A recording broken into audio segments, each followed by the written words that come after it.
안녕하세요. 노벨상 특집 두 번째 시간입니다. 오늘은 펄벅 작가님의 문장으로 가져왔습니다. 앞으로 10주 동안 계속 노벨상을 하는 거예요? 노벨상만 하는 건 아니고 노벨상 수상자. 아니, 노벨 화학상도 하고 평화상도 할까요? 하고. 아니, 할까요? 문학상만 하면 너무 좀 편파적인 것 저 같아요. 과학하고 싶긴 해요. 재밌을 것 같아. 좋아요. 제목을 바꿔요. 왜요? 노벨 재단소로. 노벨 문학상을 받은 기념으로 우리가 10개는 봐야 되지 않겠습니까? 어떤 문학 작품이 상을 받았었나? 유명한 작품이죠. 대지라고 알려진 작품이 있는데 그 작품을 쓰신 펄벅 여사의 문장을 가져왔고요. 우리나라 성함이 있으세요. 펄벅 여사가 박진주님. 재밌죠? 예, 본인이 직접 지으신 박진주님의 문장을 읽어보겠습니다. 많은 사람들이 큰 행복을 바라는 마음에 작은 기쁨을 잃습니다. 라는 문장인데요. 이분의 삶을 보면 이 문장이 중심이 돼서 살아왔나? 라는 생각이 들 정도로 스몰 조이와 빅 해피니스에 대해서 몸으로 실천하신 그런 분이시기도 합니다. 저는 박진주님께서 우리나라에다가 이렇게 기관을 세워서 전쟁 고아를 돌봤다는 거를 몰랐어요.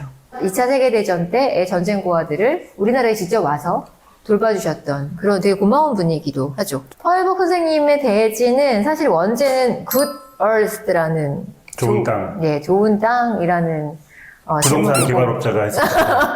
굉장히 연결되죠? 좋은 땅이 있어요. 네. 빅 해피니스에 대해서는 좋은 땅을 구입하셔야 됩니다. 네.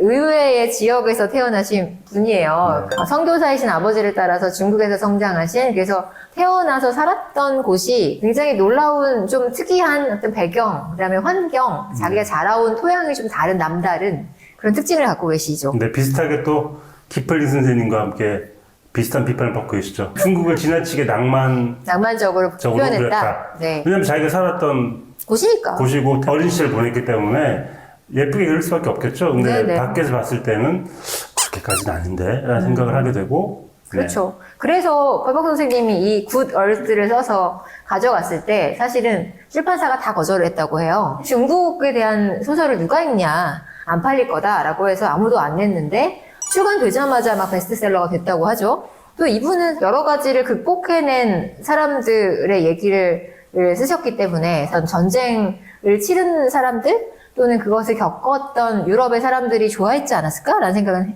해봐요. 제가 읽은 것 중에 연인 서태후라고 있어요. 드라마 제목 아니에요? 아니에요. 이렇게 벽돌처럼 두꺼운 책인데 정말 재밌게 봤거든요. 서태후라는 인물을 그녀가 왕의 어떤 혈통이 아닌데 서태후까지 올라가기까지의 그 이야기를 중국의 배경, 역사적인 지식을 막 겸해서 써서 한 권의 소설로 만들어, 그러니까 팩션이죠, 지금으로 하면. 역사적인 사실에다가 이제 소설적인 요소를 더해서 만든 그런 책인데, 이렇게 두꺼운데 정말 금방 봤던 기억이 있고, 안 지루했다. 박진주 선생님께서 호가 있다고 들었어요. 호요? 사슴이라고. 진짜요? 호가 있어요? 버기 사슴이죠. 어떻게? 사슴 박진주 선생님. 우리가 아는 그 웨스트 버지니아에서 태어나셨는데 5개월 만에 이제 중국에 갔어요. 그러니까 본인은 사실 미국에 대한 이런 아무런 기억도 없겠죠. 그녀가 썼던 그 당시의 농민들의 어떤 생활 같은 것들은 굉장히 구체적이고 그래서 농민 생활 하셨던 분들은 너무너무 와닿는 표현들이 많아서 뭐 이게 주인공이 왕룽이라는 인물이고 왕룽이 이제 농촌에서 운과 노력으로 부를 쟁취하는 과정을 그린 작품이잖아요. 네. 저도 어릴 때 약간 요약본으로 봤던 기억이 나는데 뭐 성공 신화 이런 느낌의 편집이 되어 있었던 것 같고. 네, 맞아요. 플러스 좋은 땅이 제목이고 오늘 소개해 주신 그 문장도 자기개발스러운 네, 그러네요. 문장이고 그러네요. 뭐 네. 굉장히 일맥상통하는 어쩌다 보니 그렇게 됐네요. 네. 네.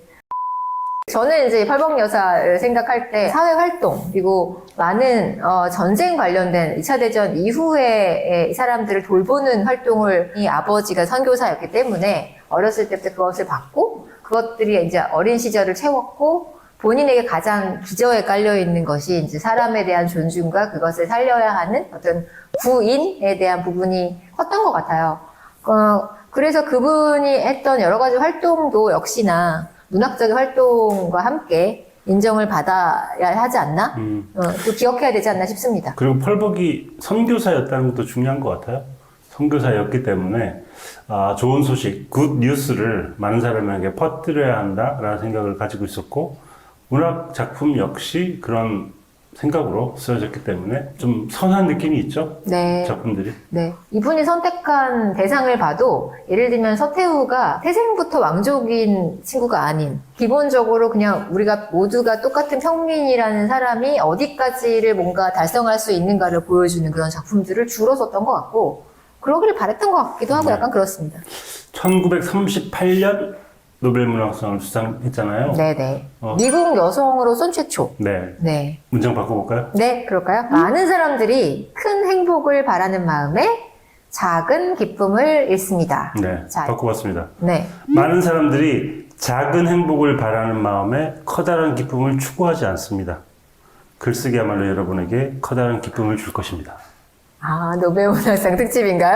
그러니까 큰 행복을 바라는 마음 때문에 네. 작은 기쁨을 잃는다고 했잖아요. 네. 근데 작은 기쁨을 너무 소중하게 생각하는 것 같아요. 소확행, 소중한 작고 예쁜 마음. 선생님도 소확행 되게 좋아하시잖아요. 하지만 때로는 소소하게. 커다란 기쁨을 위해서 약간 무리하게라도 뭔가 시도를 해봐야 한다.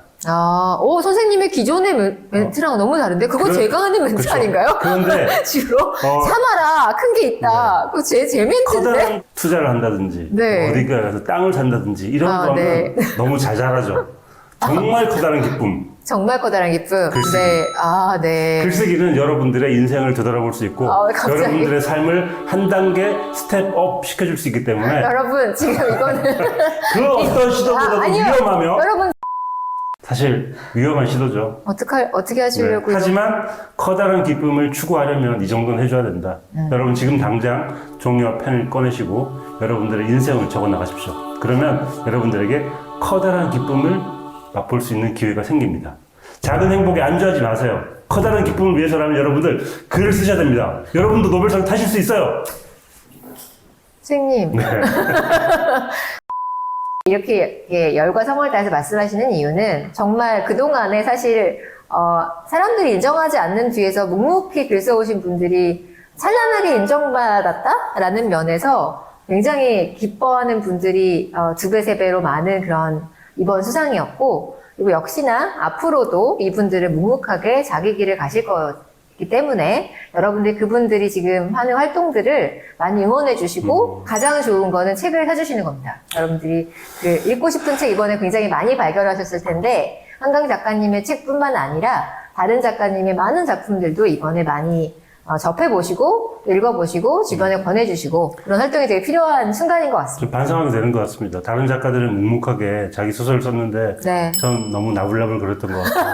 모든 활동을 중단하고 그만하겠습니다. 60세까지 3권을 여러분 쓰는 걸 목표로 해서 그만하겠습니다. 네. 죄송합니다. 그만하겠습니다. 오늘부터 창작에 들어가고 이제 저는 여기 명함재단서를 떠나는 걸로.